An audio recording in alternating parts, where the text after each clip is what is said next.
কোটা সংস্কার আন্দোলন বাংলাদেশে বর্তমান তীব্র থেকে তীব্র হচ্ছে। দিন দিন দিন যতই যাচ্ছে আন্দোলন ততই তীব্র হচ্ছে। আন্দোলনের শেষ খবর পাওয়া পর্যন্ত মৃতের সংখ্যা দাঁড়িয়েছে ৩৪ জনে, কিন্তু আন্দোলন এখন পর্যন্ত বন্ধ হওয়ার কোনো লক্ষণই নেই।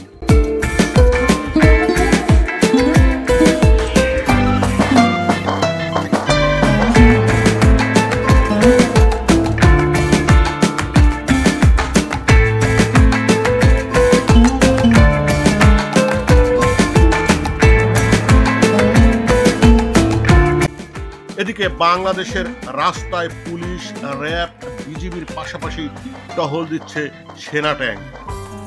বাংলার আকাশে চক্কর দিচ্ছে জেট। এছাড়া হেলিকপ্টার থেকে আন্দোলনরত শিক্ষার্থীদের উপর ছোড়া হচ্ছে রাবার বুলেট। তারপরেও দমানো যাচ্ছে না আন্দোলনরত শিক্ষার্থীদের।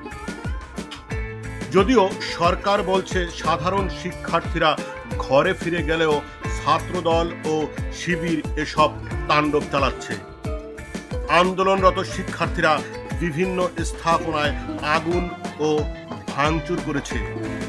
তারা বিটিভি ভবন ও মেট্রো রেল সহ বিভিন্ন গুরুত্বপূর্ণ স্থাপনায় আগুন দিয়েছে।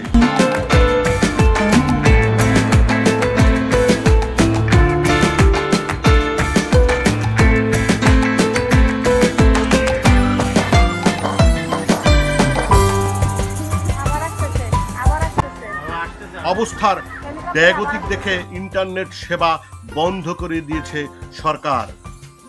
তবুও কেন যেন এই আন্দোলন মোটেও দমাতে পারছেন না সরকার। যদিও ২০১৮ সালে ঠিক একই কোটা আন্দোলন হয়েছিল।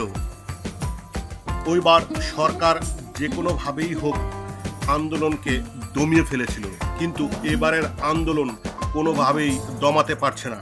কেন যেন দিন দিন তীব্র থেকে তীব্রতর ধারণ করছে। মুক্তি টিভি।